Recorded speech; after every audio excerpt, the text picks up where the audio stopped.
अगर जमीन से हजारों फीट ऊपर आसमान में उड़ते प्लेन का दोनों इंजन एक ही साथ खराब हो जाए तो उस स्थिति में क्या किसी का जिंदा बच पाना मुमकिन है? सुनने में ये भले ही किसी फिल्मी घटना लगे, लेकिन ऐसी ही घटना 15 जनवरी 2009 को सच में घट चुका है। इसलिए दिल थाम कर बैठे रहिए इस वीडियो के अंत तक, क्योंकि आज इस वीडियो में हम कुछ नया एक्सप्लोर करने वाले हैं। तो उस दिन शाम 3:24 पर न्यूयॉर्क सिटी से एयरबस A320 नॉर्थ कैलिफोर्निया जाने के लिए तैयारी कर रहा था। इस प्लेन के कप्तान चेल्सिया स्लेनबर्गर का 19,600 घंटे से ज्यादा फ्लाइट एक्सपीरियंस था।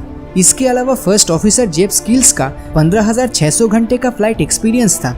इतने घंटे फ्लाइट एक्सपीरियंस आवर सुनकर आपको ये तो पता चल गया है कि ये दोनों बहुत ही एक्सपीरियंस्ड पायलट्स थे। तो सभी इनिशियल सेफ्टी चेकअप और जांच करने के बाद 150 पैसेंजर्स के साथ प्लेन टेक ऑफ किया। लेकिन किसे पता था कि कुछ ही देर के अंदर उनके लिए एक बहुत ही बड़ा खतरा इंतजार कर रहा है। टेक ऑफ के कुछ ही मिनट के अंदर प्लेन 2820 फीट की ऊंचाई पे पहुंच चुका था और इसी समय कैनेडियन गीस प्रजाति के एक पक्षी का झुंड अचानक इसी प्लेन के सामने आ पहुंचा। और प्लेन जब आसमान में उड़ता है तो तब प्लेन का इंजन थ्रस्ट पैदा करने के लिए सामने की हवा को अपने पीछे की ओर धकेलता है। इसीलिए प्लेन के सामने आने वाले सारे पक्षी सामने से इंजन के पीछे की ओर जाने लगे और इस समय इसी झुंड के कुछ पक्षी प्लेन के दोनों इंजन में चले गए, जिसके चलते दोनों इंजन में काफी नुकसान हुआ। और ठीक उसके बाद ही प्लेन में हुआ एक भयानक धमाका और फिर एक ही साथ प्लेन के दोनों इंजन्स ने काम करना बंद कर दिया। धमाके की इंटेंसिटी इतनी ज्यादा थी कि अंदर बैठे यात्रियों को इसका एहसास हुआ। देखते ही देखते प्लेन के अंदर फ्यूल का गंध तेजी से फैलने लगा। इतने समय में प्लेन के पायलट्स को ये एहसास हो चुका था कि प्लेन के दोनों इंजन्स ने काम करना बंद कर दिया है। लेकिन इसके बाद प्लेन के पायलट्स ने डरने की वजह इस सिचुएशन का बहादुरी से मुकाबला किया। प्लेन के फर्स्ट ऑफिसर बहुत बार इंजन को रिस्टार्ट करने की कोशिश की, लेकिन इससे कुछ फायदा नहीं हुआ।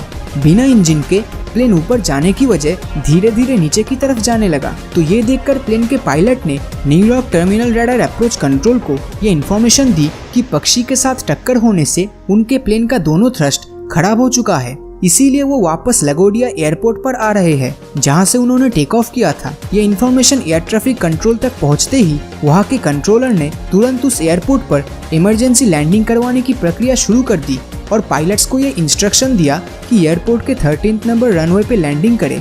लेकिन प्लेन के कप्तान ने अपने तजुर्बे से ये अनुमान लगा लिया था कि वापस उसी एयरपोर्ट पर जाने से खतरा और भी बढ़ सकता है, क्योंकि उस वक्त लगोडिया एयरपोर्ट वहाँ से 7 किलोमीटर दूर था और प्लेन जिस तेजी से नीचे गिर रहा था उससे वो प्लेन एयरपोर्ट पर पहुंचने से पहले ही न्यूयॉर्क सिटी के बीचों बीच ही क्रैश कर जाता, जिससे प्लेन में मौजूद यात्रियों के साथ शहर के हजारों लोगों की जानें जाती। प्लेन को लैंड करवाने के लिए कंट्रोल रूम परफेक्ट लोकेशन ढूंढ रहा था और पायलट के साथ कंट्रोल रूम के ऑफिसर के बीच लैंडिंग जोन को लेकर बहस चल रहा था। लेकिन वक्त के साथ प्लेन तेजी से नीचे गिर रहा था और 3:28 पर प्लेन जमीन से सिर्फ 1650 फीट ही ऊपर था। पायलट और फर्स्ट ऑफिसर के पास अब बहुत ही कम वक्त बचा था और उन्हें जल्दी कोई ना कोई डिसीजन लेना था। तो फाइनली प्लेन के कप्तान ने ठीक किया कि वो अपने सबसे नजदीक मौजूद हडसन नदी में क्रैश करने वाले हैं।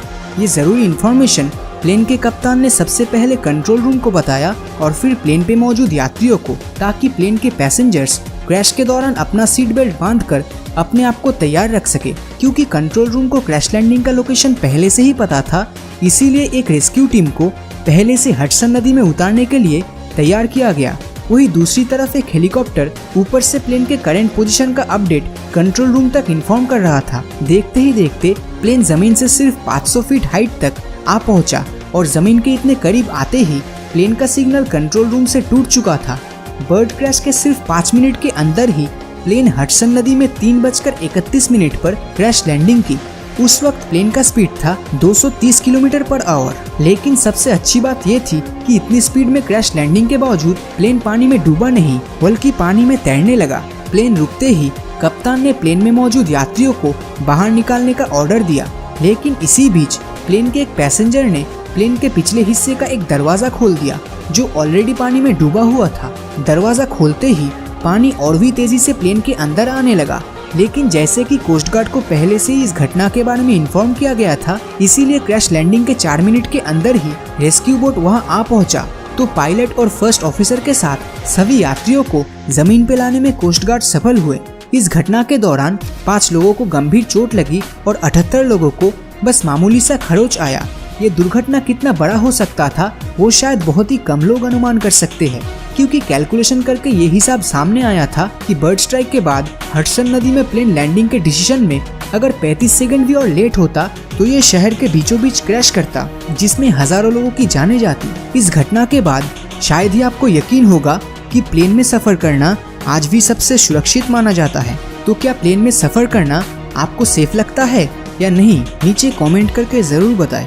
और अगर ये वीडियो आपको अच्छा लगा हो तो इस वीडियो को लाइक और अपने दोस्तों के साथ शेयर करना मत भूलना। और अगर अभी तक आपने हमारे चैनल को सब्सक्राइब नहीं किया है तो सब्सक्राइब करके नोटिफिकेशन बेल को ऑन कर दीजिए, क्योंकि मैं ऐसे ही वीडियोस हर हफ्ते लाता रहता हूँ। तो मिलता हूँ आपसे अगले वीडियो में, और हमेशा की तरह थैंक्स फॉर वॉचिंग।